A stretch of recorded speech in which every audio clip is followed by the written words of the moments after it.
22 de enero del 2021, como se dice, viernes, coyuntura política. Mi nombre es Víctor Barahona y como es costumbre, con nuestro invitado de lujo, como es el licenciado Sergio Méndez, abogado de la República y presentador de Tele1. Muy buenas tardes, Sergio, bienvenido. Víctor, un placer saludarte, muchísimas gracias, un viernes más en el cual me tomas en cuenta. Gracias por este programa tan importante para la población salvadoreña. Por ahí te vi en la despedida del embajador Johnson. No. ¿No te invitaron? El embajador Johnson se fue rápido y furioso. Ese es un tema bien delicado el que acabas de tocar, porque ningún embajador se ha ido tan rápido y por la puerta de atrás de la cocina, como lo hizo el presidente Donald Trump. Un embajador para muchos que dejó mucho que desear, o el peor, como decía René León, ex embajador de El Salvador en Washington, con Rubén Zamora esta semana, y decía que él era un acomodador de estadio, de conciertos, que te pide el ticket para llevarte a tu silla. El embajador recibió dos nominaciones. Uno, la orden José Matías Delgado y la otra Morazán. La gran pregunta es, ¿por qué? ¿El trabajo relevante fue hacia el presidente o hacia el país? Esa sería. Obviamente se alcanza a percibir que hay una profunda, pero profunda relación de amistad con el señor presidente de la República, de lo cual nosotros los salvadoreños no tenemos ni por qué estar pagando los platos rotos. El tema de todo es que el embajador va a pasar a la historia como el peor embajador que hay. Y la gran pregunta es, acciones a favor del TPS, ¿cuáles fueron las acciones? Si te lo voy a poner simple y sencillamente en estos términos. Ante la llegada del presidente Joe Biden y Kamala Harris sobre un pliego de modificaciones en el tema de migrantes, no tiene nada que ver este presidente en lo absoluto, número uno. Número dos, en el tema del TPS que lo había dejado Salvador Sánchez Serén y que nos habían dado con otros países como Honduras, Guatemala, Haití, etcétera, un año para que desalojáramos, se lo canjearon como esfuerzo del presidente. Luego vino el circuito noveno de la ciudad de California, donde organizaciones migrantes pusieron abogados para evitar que una niña con sus padres fueran separados y se dio la suspensión del acto reclamado al presidente con el embajador Johnson. Salieron adjudicándose ese triunfo. Hemos presentado diferentes videos en Al Punto con Sergio Méndez y 8.com de la diáspora, donde dicen, si no nos han ayudado económicamente en lo más mínimo. De hecho, la embajada pasó acéfala más de un año, 8 meses, ante la nominación de una embajadora que anda repartiendo bolsas como Milena, que no sé si piensa que anda en el carnaval de San Miguel acá, pero ese no es el trabajo de una embajadora. Es tener a la altura un lobista tal que permita tener esfuerzos para poderle tutelar los derechos jurídicamente vulnerados o ciertas prerrogativas a los connacionales. Entonces, simple y sencillamente es para el olvido la actuación del ex embajador Johnson, que gracias a la misericordia de Dios sabemos que en diciembre anduvo litigando quedarse aquí y le dijeron categóricamente, nosotros no contamos con usted, pero lo más importante es que se viene un juicio por ética en el Senado. Un pajarito me contó para el embajador Johnson y para el presidente Donald Trump, un juicio penal, político luego de este de Nancy Pelosi, penal y civil con él y con la familia. No, porque yo te preguntaba, te habían invitado, ¿verdad? Pero ya que tocaste el tema, porque una de las palabras es despediremos nuestro gran amigo embajador de Estados Unidos, condecorándolo por su gran trabajo y apoyo como embajador de los Estados Unidos en El Salvador, palabras del señor presidente de la República, Nayib Bukele. Sí, quizás amigo, pero de la familia de él. Sí. Sí, quizás. Sergio, una encuesta realizada por la Academia, por la UCA, realizada entre el 6 al 15 de diciembre del 2020, contó con una muestra representativa de 1.266 personas, mayores de 18 años, en adelante, que residen en el país. En opiniones sobre, donde dan los capítulos de opiniones sobre instituciones y actores sociales. La encuesta coloca al presidente de la República con un 66.7% de confianza entre los consultados. ¿Cómo lo analizas? Mira, este instrumento de medición científica, la UCA, primero es una encuesta sumamente seria, punto número uno. Punto número dos, ¿qué es lo que nos refiere? Lo que nos refiere es un grado de aceptación que tiene el presidente hoy por hoy todavía, aún de la República, pero obviamente con relación a las encuestas ha venido en declive, en un descenso meteórico por las malas decisiones que no son aprobadas. El presidente de la República ha tratado de popularmente de trasladarle a la población salvadoreña ciertos elementos que han sido muy cuestionados pero acertados por la oposición, como compra de los votos con canastas alimenticias. De hecho, esta semana nos dimos cuenta porque se han vertido información donde Casa Presidencial está invirtiendo en la compra de 1.65 millones de nuevamente bolsas de alimentos. ¿De dónde sale ese dinero? Fondos COVID.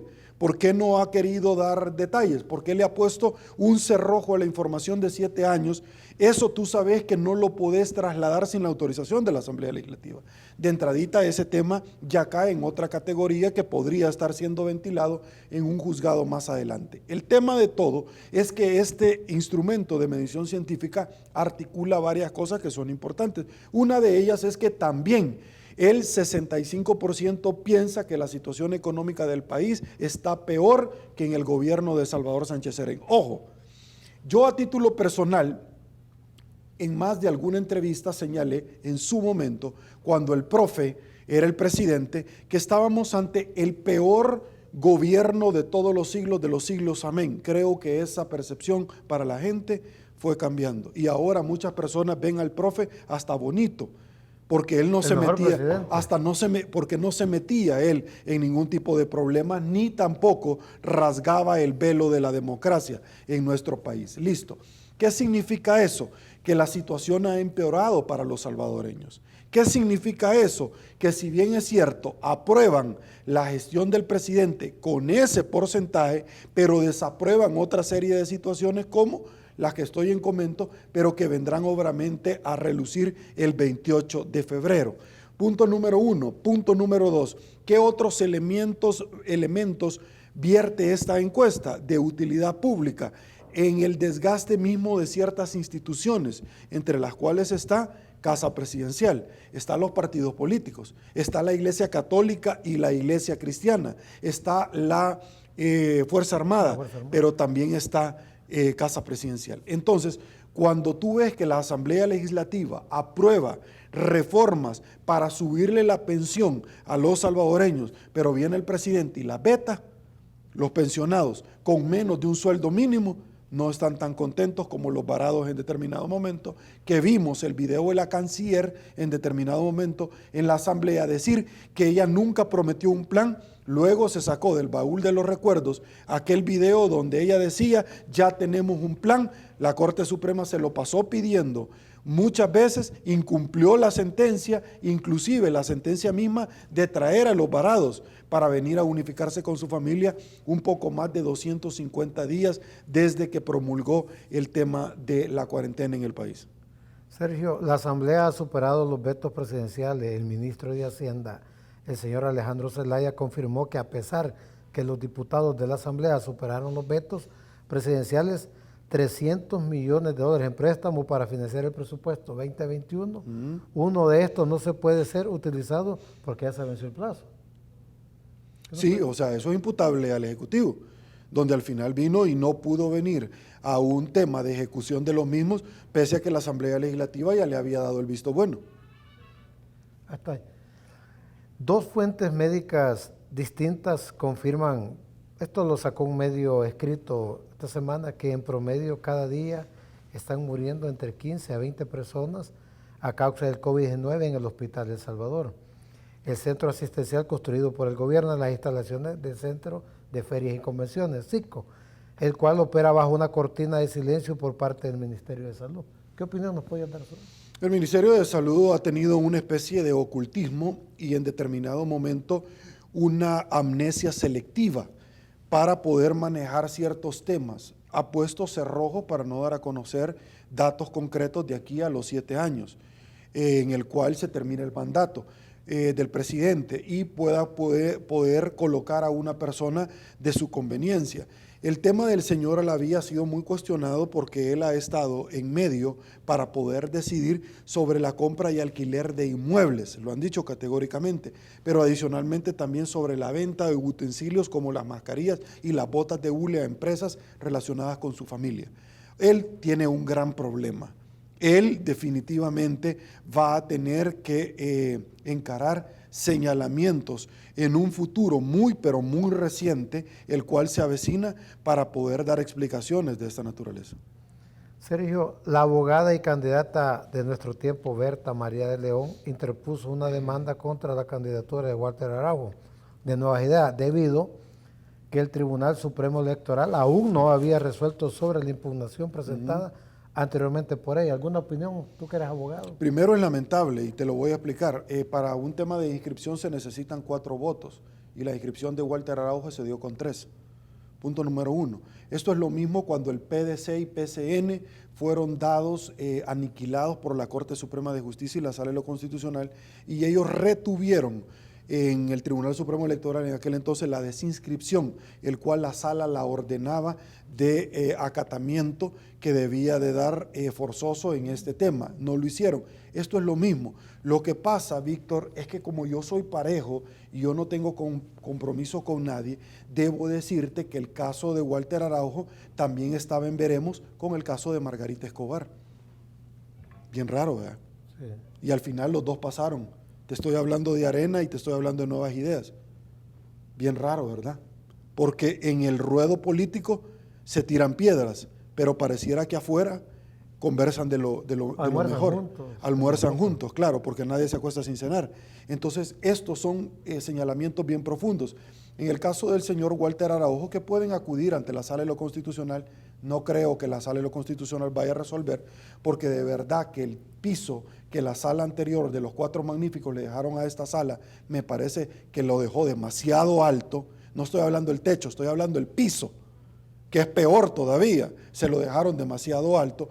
Una gran cantidad de varados que interpusieron recursos de amparo, no les resolvieron. Una gran cantidad de demandas de inconstitucionalidad ante las actuaciones del presidente de la República, no hicieron absolutamente nada a la sala. Una gran cantidad de resoluciones, porque la Corte está en juzgar y hacer ejecutar los juzgados, no tuvieron ningún tipo de trascendencia. Eso es la Sala de lo Constitucional. ¿Tú crees que esto hubiera pasado con los 4 magníficos? Esto hubiera pasado. Entonces me parece que no es el techo, el piso de la sala anterior a estos. Creo que de verdad las exigencias son sumamente altas y la sala de verdad no ha estado a la altura. Hoy que hablas de techo, ya le pusieron techo a la galera.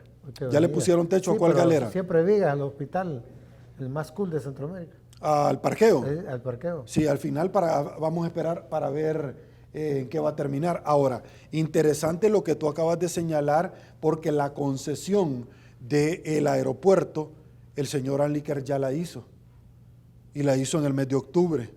Pero además de que la hizo en el mes de octubre, ha dicho que los detalles los va a dar a conocer hasta después de las elecciones.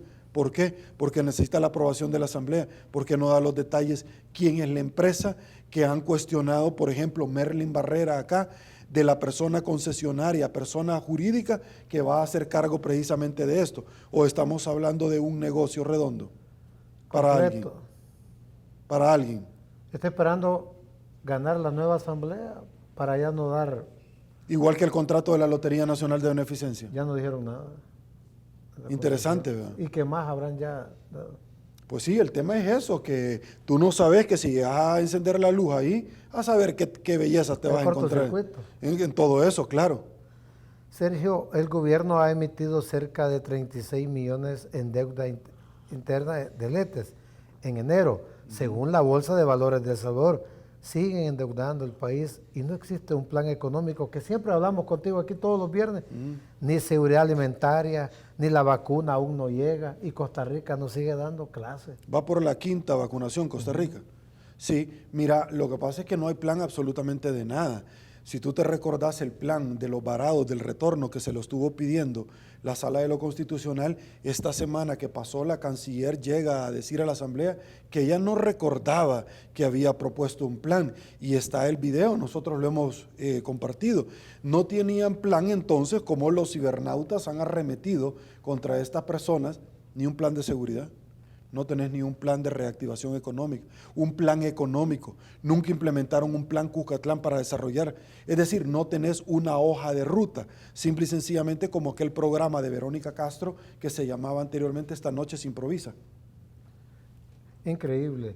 ¿Será el plan económico las canastas solidarias que andan dando, donde le solucionan a las personas 2, 3 días el problema, pero después, ese es todo el plan. No sé si, yo creo que el plan económico es llegar y apoderarse de todos los órganos del Estado. Yo creo que ese es el plan. Ese es el plan. Sí, por eso es que nadie lo conoce, o sea, es tan cool y tan secreto que ni ellos mismos lo conocen. Sergio, el problema de la inmigración en Centroamérica está a la orden del día y más complicado la tienen los hondureños, que ahí van en una su caravana, pero un estudio de las Naciones Unidas entre noviembre y diciembre decía que más de 185,000 personas abandonan mensualmente el país, El Salvador. ¿Qué nos puedes opinar sobre eso?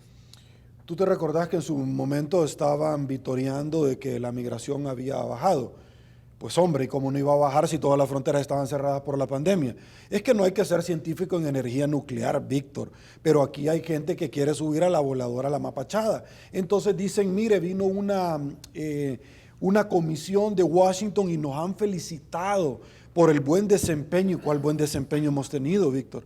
No hemos tenido ningún buen desempeño. Si las fronteras han estado cerradas, si hasta para entrar a cualquier otro país y regresar te están pidiendo una prueba. Entonces, de hecho, esa misma semana que sucedió esa situación, tuviste una caravana desde Honduras pasando por El Salvador, donde se incorporaron salvadoreños y fueron repelidos allá en Guatemala. ¿Tú te recordás? Listo. Acto seguido, después de esas palabras. Entonces, simple y sencillamente creo que ningún tipo de acción de esta naturaleza corresponde a un esfuerzo concreto por parte del gobierno. De hecho, ¿cuáles son las acciones puntuales por las cuales la gente se va de este país? Primero, porque las extorsiones se siguen dando, están a la orden del día.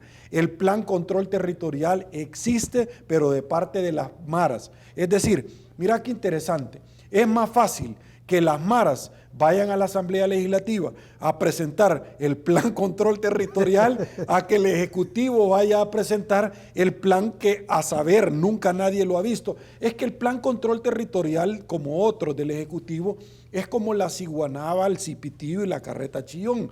Todo mundo habla de ella, pero nunca nadie la ha visto.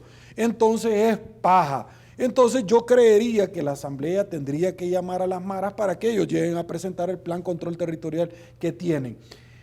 Las extorsiones no han bajado, están a la orden del día. La Fiscalía presentó solo en este año que las desapariciones forzosas superaban a los homicidios. Es decir, sumas esto con esto, te da a más homicidios de desaparecidos que en la administración de Salvador Sánchez Serén. Entonces la pregunta es, la especialista de la UCA está hablando, Silvia Aguilar, de que tiene elementos suficientes para establecer de que hay movilidad de votos por parte de las maras, como acuñaron Arena y FMLN por parte de este gobierno. Lo ha dicho el especialista. Entonces, la gran pregunta es, para cambiar un poco, ¿vamos a seguir silbando la misma canción?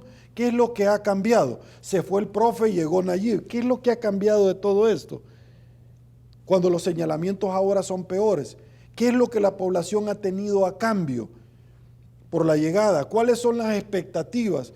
Entonces es complicado lo que tú me estás diciendo porque tú no tenés una hoja de ruta. Tú en tu hogar, tú en tu empresa, tú presentás planes como en cualquier otra empresa ejecutables. ¿En cuánto tiempo? Y no palabras románticas. ¿En cuánto tiempo vas a ejecutar este plan y cómo lo vas a hacer? Y cada cierto tiempo vamos a hacer revisable. ¿Cuál es el plan que tú tenés acá?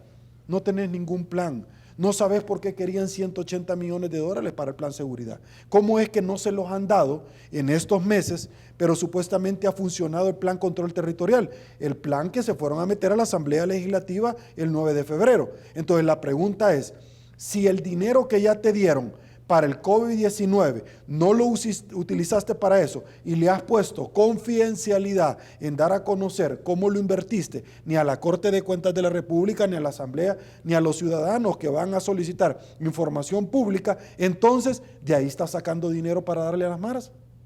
De ahí estás sacando dinero para seguir comprando 1.6 millones en bolsas con alimento. Sí, no lo podés hacer, traslado de partida presupuestaria a otro sin la autorización de la Asamblea Legislativa. Ojo, El Salvador, no es lo mismo llamar al demonio que verlo llegar. El 28 de febrero tómelo en cuenta, papito chulo, porque después ya no va a haber retroceso. Tenga mucho cuidado de lo que va a hacer. A mí me encantan las palabras de Dagoberto Gutiérrez cuando dicen: lo que sucede es que la población salvadoreña vio al presidente Nayib Bukele, a quien yo a título personal lo he dicho, me merece mis respetos como mandatario, vio al presidente como una forma de vengarse de la clase política. Lo vio él. El tema es que ha llegado un momento, población, en el cual usted no se está vengando ya de los partidos. Usted se está vengando de usted mismo, porque el que sigue en la lista va a ser usted, corazón bello. Y ya está en la lista. Yo entrevistaba el miércoles por la noche al alcalde de Ciudad Delgado, de Arena, y al señor Juan Guardado de Gana. Y ellos me decían que con la retención del FODES, pero aparte de eso se les agravia a esos municipios algo más serio. No hay reparación de calles, fugas de ANDA por todas partes, llaman a ANDA, no llegan, no le reparan las calles que le corresponden al gobierno. Y todo ese dinero que se invertía en gobiernos anteriores, ¿qué se está haciendo? Digamos, es una pregunta que ellos se hacen, ¿verdad? Si no nos dan el FODES, pero tampoco vienen a mejorar los municipios, las instituciones de gobierno no funcionan, ¿cuánto dinero se está ahorrando el gobierno? ¿Y qué se está haciendo ese dinero? Se paga impuestos por la gasolina, por el gas, propana. Entonces, ¿qué está pasando? Espérate, después del 28 de febrero y el 1 de mayo, ahí me vas a contar la cantidad de impuestos que vas a pagar. Espérese un ratito, hombre. Espérese un ratito. ¿Y en El Salvador cómo ves el proceso electoral, Sergio? Ya que tanto estamos hablando, ya estamos a pocos días. Sí, de las elecciones. Lo veo complicado, y lo veo complicado porque en cualquier momento el presidente nos quiere encerrar para que nadie vaya a votar. En cualquier momento el presidente dice que no hay pisto para las elecciones. En cualquier momento el presidente empieza a repartir canastas únicamente él. Empieza a poner otra vez cercos y lleva a la Fuerza Armada, lleva a privados de libertad de centros penales, lleva a candidatos de únicamente su partido para hacerles ver a las personas de que él es el padre, el pater familia, el que cuida, y comprar el voto a cambio de una bolsa de alimentos altamente cuestionada. ¿Tú te recordás los granos de dónde vinieron de Sinaloa? Aparte, la Fuerza Armada, la PNC. Instrumentalizando a la Fuerza Armada, a la Policía Nacional Civil. Un tema sumamente delicado, particularmente esta semana que culminamos 29 aniversario de los acuerdos de paz, y que el presidente en el 2015 están las grabaciones donde decía que era importante los acuerdos de paz. En el 2017 el presidente decía en una entrevista que él no podía estar así como estamos nosotros conversando si no se hubieran dado los acuerdos de paz, y ahora en el 2021 el presidente en el mozote que no les cumplió, que en el 2020 los reunió en Casa Presidencial, que fue promesa de campaña, y que no quiere dar a conocer los archivos de la masacre del Mozote, el genocidio más grande en épocas modernas. Entonces ahora viene y dice, los acuerdos de paz fueron un pacto de corruptos. Listo, solamente es de valorar pacto de corruptos. ¿Entre quién? Entre el FMLN y Arena. Listo, pero usted se afilió al FMLN, presidente, desde su fundación. Sí, su familia y su padre estuvieron muy de cerca con el FMLN, presidente, desde su fundación. Sí, pero usted fue en los 10 años del poder del frente, usted fue funcionario público los 10 años, presidente. ¿Y eso cómo se come? Punto número 1. Punto número 2, los acuerdos de paz tuvieron una trascendencia, y yo te lo quiero graficar de esta manera, Víctor, amigos televidentes, para que las personas que puedan entender con palabras muy simples lo que yo le voy a explicar. Recuerdo que entre los diferentes viajes de los cuales su servidor, como en el ejercicio liberal de la profesión con clientes he realizado, a Europa particularmente, cuando tú estás en Versalles, por ejemplo, se me viene a la mente, no vamos a decir Alemania, en Versalles se dio el Tratado de Versalles, donde se puso punto final a un conflicto de guerra mundial, ¿cierto? Perfecto. En el cual perdió Alemania. Y en la Segunda Guerra Mundial, Hitler arriba al poder con el partido nazi, porque él quería reivindicar en la Segunda Guerra Mundial, que él la inició, él la propició, limpiar el nombre de Alemania. En aquel entonces, luego viene el tema del muro de Berlín, y Angela Merkel hasta este día está pagando sendas indemnizaciones a diferentes países. Listo. Recuerdo también cuando estaba yo en Ciudad de México y voy a el castillo del Bosque de Chapultepec. Perdón, Sergio, te voy a interrumpir. Estamos bien lo que estás hablando, ¿verdad? Pero tú has estado en el Capitolio, un ejemplo.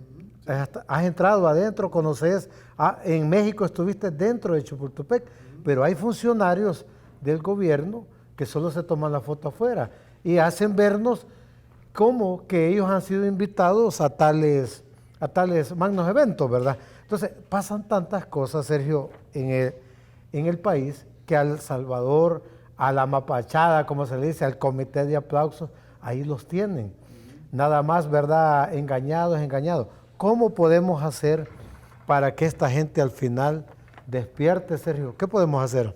Ok, tú acabas de mencionar dos temas bien interesantes, porque en el Bosque de Chapultepec, ahí, en el marco de 1992, yo me sentí sumamente emocionado, Víctor, porque ahí se dio la firma de los acuerdos de paz entre dos posiciones antagónicas para finalizar el conflicto armado. Listo. ¿Por qué te planteé Versalles y por qué te planteé yo esto? Como muchos otros casos más que te podría yo seguir planteando, por una simple y sencilla razón. Porque en Versalles Hitler negó los acuerdos de la finalización de la Primera Guerra Mundial. Y en el Bosque de Chapultepec, ahora el presidente Nayib Bukele también niega los acuerdos de paz. Ok, si usted no me está entendiendo, pídale a su creador que se lo lleve a su presencia. Punto número 1. ¿Cuál fue la trascendencia de lo que sucedió en Alemania y el mundo entero con Hitler? Tú ya la tenés bien claro. ¿Cuál puede ser y va a ser la trascendencia que puedan tener en El Salvador? Ojo, tú sabes, y esto lo quiero decir bien enfático, tú sabes, Víctor, que la ley de amnistía fue derogada por la Sala de lo Constitucional, con el objetivo de crear otra, que es el único soporte jurídico que hicieron que los excombatientes bajaran de la montaña a unirse en un lugar porque tenían la ley de reconciliación nacional. Al no existir, Víctor, amigos televidentes, entiéndanlo, agarren un martillo y péguense en la cabeza, tal vez pueden entenderlo, es que al no haber una ley de amnistía, y si el presidente niega los acuerdos de paz, va a empezar con las persecuciones políticas para terminar de acabarse a Arena y al FMLN. Si usted no ha entendido esto, que Dios me lo bendiga, pero usted no se va a pasar llevando mi país. Entienda una vez por todas. Cuando yo leo a ciertas personas con una mediocridad de análisis, la democracia permite tener posiciones encontradas y yo haría cualquier cosa por defender su posición. Pero cuando hay personas que pareciera que son los primeros que caminan en dos pies en su familia y quieren emitir juicio de valor de cosas que en base a una corazonada no sabe nada, los acuerdos de paz terminaron con un conflicto bélico. Uno, dejaron más de 80,000 personas muertas de las que se conocen, y no de las desapariciones, de personas que emigraron a cualquier parte del mundo e incluso de los departamentos hacia el interior del país, desarmando la economía de nuestro país. Aquí estuvo la holandesa Philip, aquí estuvo Texas Instrument, aquí venían todos los equipos alrededor del mundo. 1962, Barcelona de España, jugando con todas sus estrellas frente a Club Deportivo FAS. Aquí vino el Bon Suceso, el Borussia de Mönchengladbach en la inauguración del Estadio Cucatlán, el Bolonia con la migajita Livarski, el Santos de Pelé, aquí vino el Estrella Roja, el Argentino Junior. Hoy no viene nadie, se acabó el fútbol nacional.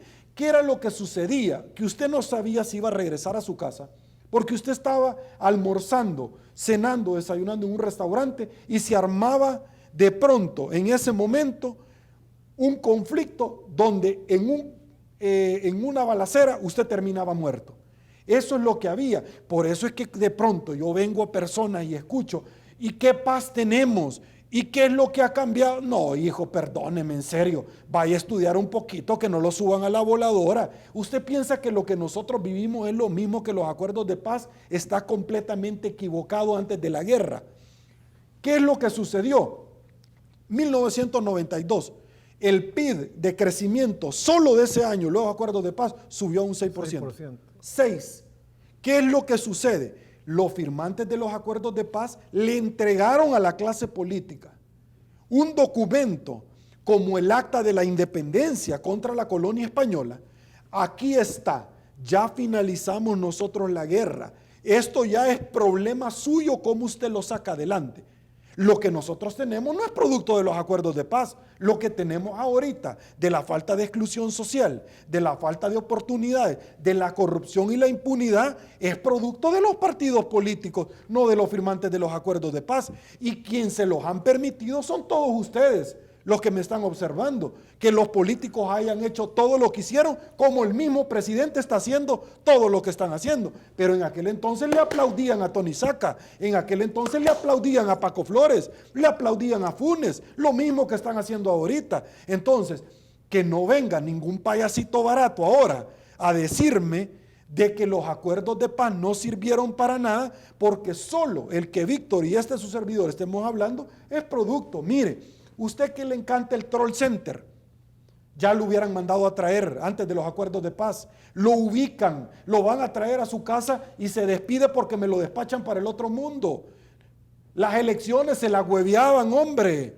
Eso son, entre muchísimas cosas, los acuerdos de paz. Se creó la Procuraduría para la Defensa de los Derechos Humanos, se creó la Policía Nacional Civil. El Tribunal Supremo Electoral modificó. Antes era el Consejo Nacional de Elecciones. Y se hueveaban las elecciones, que alguien, un semoviente, porque es él con una ignorancia supina, un semoviente me venga a decir a mí que los acuerdos de paz no tuvieron una trascendencia y que no hicieron nada. Por el amor, Víctor, de Dios, perdóname, pero una persona así que le esté diciendo y que como que es loro, solo repite lo que el otro le dice, simple y sencillamente está más perdido que Adán en el Día de las Madres. Dice mi abuelita, me contaba, que a punta de pistola llegaban los ex cuerpos de seguridad, claro, y te llevaban a votar, por este vas a votar. Porque, por eso es que no conocieron, sí, cuando llegaban a traer a las señoritas, cuando llegaban a traer a cualquier persona que emitiera juicio de valor. O sea, si usted no vivió la guerra, mejor no hable, hombre, está haciendo el ridículo, hombre. Y las víctimas que amanecían en las vueltas del lago de Ilopán. Claro. Por el lado del Jabalí. La curva El Delirio, allá tiraban. ¿Eso fue una farsa? ¿Ah? Que a diario mirábamos eso. No, y el presidente ha venido cambiando. O sea, antes cuando era candidato decía una cosa. Cuando era candidato él, cuando era alcalde de San Salvador, no hablaba que el FODES era necesario, Víctor. Y ahora mira cómo lo veta. No decía él que el voto por rostro, como él era alcalde, quería. Y ahora el voto por rostro lo vetó él. No el voto en el exterior. Los salvadoreños no van a votar en el exterior. ¿Por qué no van a? Porque el presidente lo vetó. Y la sala de lo constitucional lo superó, y la asamblea lo superó. Si usted, que vive en cualquier lado del mundo, no vota esto, porque al presidente no le conviene. Sí. No, Sergio. ¿Tú crees que va a llegar el presidente con un guacal o un cántaro o una bolsa con granos básicos a Estados Unidos, allá a Washington? Mira, aquí le vengo a tocar, y la señora Milena Mayorga bailando el pájaro picón picón. ¿Tú crees que va? No, pero aquí sí suben a la voladora la mapachada. Allá no. No, hombre, señores, de verdad, que no permitan que le sigan viendo la cara. Ya se le rompió la camisa, que no se le rompe el pantalón, hombre. Sergio, con la llegada del señor John Biden, ya que es presidente de los Estados Unidos, ¿qué le espera a Centroamérica y especialmente a El Salvador? Mira, lo que le espera es caminar en línea recta. La bandera de él lo ha dicho categóricamente. Va a ser el tema de institucionalidad. Esta semana se dio un hecho bien importante que yo creo que tú lo tenés en tu radar. Uno, el Faro anuncia la apertura de su sede en Washington. Dos, vemos un editorial, una columna transversal de Mari Carmen Aponte, donde dice ella y habla de los abusos y excesos en inglés y en español que han tenido con relación a la democracia este gobierno. Mari Carmen Aponte, en un periódico. ¿En qué periódico? En El Faro. Uy, si no entienden ese mensaje, lo que ella les está diciendo es, señores, yo que No era en el diario El probablemente, Salvador. perdón, No era en el diario El Salvador que... no, creo que no lo han publicado, Ah, no lo porque han el diario El publicado. Salvador solamente habla acerca de que internamente acá, de que el otro alcalde, de que no quiere dar cuenta, pero no hablan de que no les entregan el FODE, de que el gobierno no quiere dar cuenta. No, lindo, o sea, es un comité de aplausos.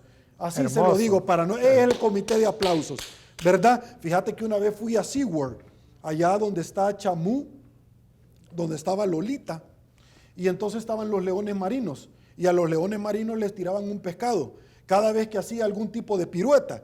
Entonces empezaban a aplaudir así como que eran focas, leones marinos, y le daban su pescado. Listo. Una vez dicho eso, lo que te quiero decir es que el mensaje de la publicación de Mari Carmen Aponte en El Faro, si usted no la descodifica y no entiende, de verdad, tiene problemas. Una grave perturbación de la conciencia. Lo que le está diciendo es, yo soy columnista del periódico que usted ha perseguido con el aparato de Estado. Estoy clara en lo que usted ha querido es acallar a la opinión pública, a la libertad de expresión que nació de los acuerdos de paz, a la libertad de expresión que se llega a materializar como la punta de lanza para cuidar los demás derechos. Víctor, ¿cuál es el primer derecho que un dictador o presidente vulnera en un país? La libertad de expresión. ¿Por qué? Porque es la que tutela los demás derechos. En una pirámide la puntita es ese, ¿sí? La puntita, que solamente se la han enseñado, la puntita es el que lidera los demás denuncias y derechos, como la libertad ambulatoria, la libertad del ejercicio profesional, la libertad de movilidad, la libertad económica, y que denuncian los demás derechos. Si no hay una libertad de expresión, el día de mañana, hoy fue la asamblea, la corte, el día de mañana va usted, corazón. No sé si ha terminado de entender el mensaje. Van a ubicarlo, cualquier mensaje, y lo van a ir a buscar a usted a su casa. A traerlo. Ese es el mensaje de Mari Carmen Aponte y Roberta Jackonson, entre otros. Sergio, voy a dejar ya como es costumbre ese mensaje que siempre nos regalás de reflexión, ese mensaje cristiano, antes de que se den con el martillo, como ustedes que den el martillo, para que Dios los ilumine, sí, a este pueblo tan sufrido por muchos años, pero también algún sector muy dormido. Fíjate que la semana pasada tuve el privilegio de estar hablando del tema de la palabra de Dios y me llamaba la atención una situación que muchas veces yo lo he leído en la Biblia y habla acerca de la fe. Y la fe dice en un parábola donde estaba el Señor y trataban de hacerlo caer en error y le decía, si tú tuvieras como un grano de mostaza fe, le podrías decir a una montaña, muévete de ahí. Te voy a comentar. Hay una historia muy simpática de un pastor y un copastor en Colombia, ustedes lo pueden googlear. Y entonces dicen que en una localidad compraron un terreno. El tema es que lo compran cuando ellos van, ven que había una montaña. Entonces el pastor le dice a su copastor, nos han estafado. Entonces viene el copastor y le dijo, no se preocupe, hay que ordenarle a la montaña que se mueva. Y entonces el pastor viene y le dice, no, mira, espérame, tratando de cuidar su corazón. Lo que quiere decir la palabra no está hablando en una forma textual, sino que es simbólica o gráfica que establece que puede ser una forma de expresión. El pastor tratando de cuidar su corazón. La cosa es que le dijo el pastor, pero si tú querés, no, yo voy a hacer una vigilia, yo voy a hacer una reunión, perfecto, vos dale. Y entonces le dice el pastor, mira, como tú sos el encargado, hasta vos dirigís la palabra, como diciéndole, mira, cualquier cosa que le pase a él. La cosa es que llegado el día y la hora, y ya vas a ver a dónde voy a llegar. Llegado el día y la hora, tuvieron la reunión, estaban en avivamiento, y le dice, vean por favor la montaña, ya se va a mover, ya se va a mover. Y el pastor general solo se le quedaba viendo y decía, Dios mío, nos van a hacer pasados. Ya se va a mover, porque la fe es la certeza de lo que no se ve y la convicción de lo que se espera. Ya se va a mover. En ese preciso momento, Víctor, la montaña no se movió. Lo que sucedió fue que llegaron diferentes máquinas como retroexcavadoras al lugar, y entonces ellos se le quedaron viendo con trabajadores y empezaron a quitar la montaña. Cuenta, vea usted ahí el pastor riéndose, donde le decía: nosotros no entendimos hasta el día de ahora cómo es que se había dado. Y el copastor le decía: ya ve, pastor, no importa de qué manera se va a mover, pero que se va a mover, se va a mover. Listo, esto yo te lo planteo. Y cuenta el pastor que hasta el día de ahora se le acercaron a los empleados y le preguntaban que quién les estaba pagando. Y le decía: no sé, la empresa nos envió, pero ¿quién es el contratista? No sé. Esas son las diferentes maneras, y es una situación verídica. Lo que yo te quiero comentar, Víctor, de todo esto, para ir aterrizando en la palabra, es que cuentan que luego de todo el viaje, por más de 400 años que estuvo el pueblo de Israel en Egipto, bajo el yugo opresor, no hay un registro bíblico cómo fueron a parar a ese lugar. No lo hay. No hay cómo fueron y terminaron ahí. Cierto, como sí lo hay cuando Tito llegó a invadir con Roma, Tierra Santa, y fueron masacrados y empezaron a huir y se quedaron con la ciudad.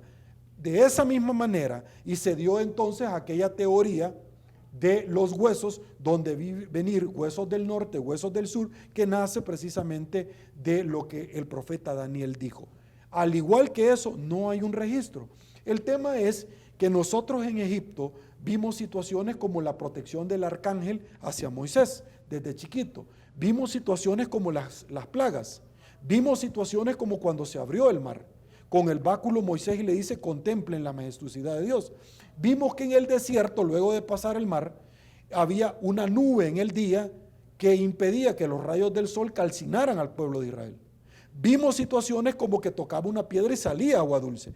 Vimos cosas como que en 40 años Dios le dio pan del cielo, maná. Por 40 años, no faltó ni un tan solo día a todos, por 40 años. Vimos cosas que en la noche había una columna de fuego donde les indicaba por dónde tenían que caminar. Cosas espectaculares como eso. Pero lo espectacular, Víctor, es lo que te voy a decir a continuación. Lo espectacular es que cuando viene Josué, que fue uno de los pocos sobrevivientes de las 12 tribus que mandaron a ver a Canaán, y sobrevivieron y llevaron buenas nuevas, y los demás Dios los mató a todos. Dicen que alrededor eran entre 300 personas que morían al día. Pero particularmente sobre esa misma situación que se daba en su momento, viene y Josué le dijo lo mismo que le dijo a Gedeón, a Elías: yo soy el mismo Dios que tuvo Moisés. No he cambiado ni un milímetro. Es lo mismo que le dice a usted, a ti o a mí. No he cambiado. Soy el mismo que estuvo con Moisés y el que ordenó la tierra desde sus inicios. Génesis. Y en el Éxodo que acompañó de los 5 libros del Pentateuco. Listo. Una vez dicho esto, le dijo a Josué: tú sí vas a entrar a la tierra prometida. Porque en el monte Nebo, a Moisés solo le permitió ver. Y Moisés dijo: cometí un pecado que no se sabe cuál es.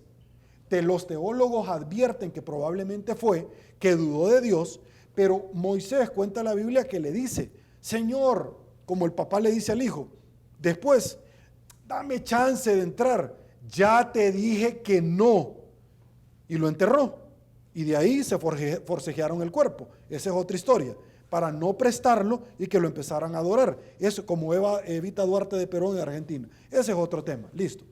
Lo que sucedió en este momento es esto, Víctor. Cuando estaban enfrente a sus angustiadores o enemigos, ¿qué es lo que te puede pasar a ti o a mí? Y el Señor te dice: no tengas miedo, porque yo voy a sentar un banquete enfrente de tus angustiadores. Yo no los voy a matar, yo voy a hacer que ellos vean quién está con vos. Cuando Josué estaba enfrente de sus enemigos, le dijo al sol que se detuviera, le ordenó. Yo no sé si usted entiende la trascendencia de lo que le estoy diciendo.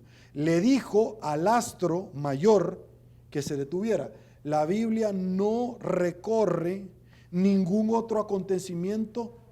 ¿Cuántas horas dura el día? 24. Listo. Ese día duró 48 horas. Es el día más largo en toda la historia. Le ordenó, yo no sé si usted termina de entender. Cuando estábamos en el colegio aprendimos que la Tierra tiene dos movimientos, rotación y traslación. El de rotación en su mismo eje para el día y la noche, y el de traslación por las diferentes temporadas. Detuvo el cosmos.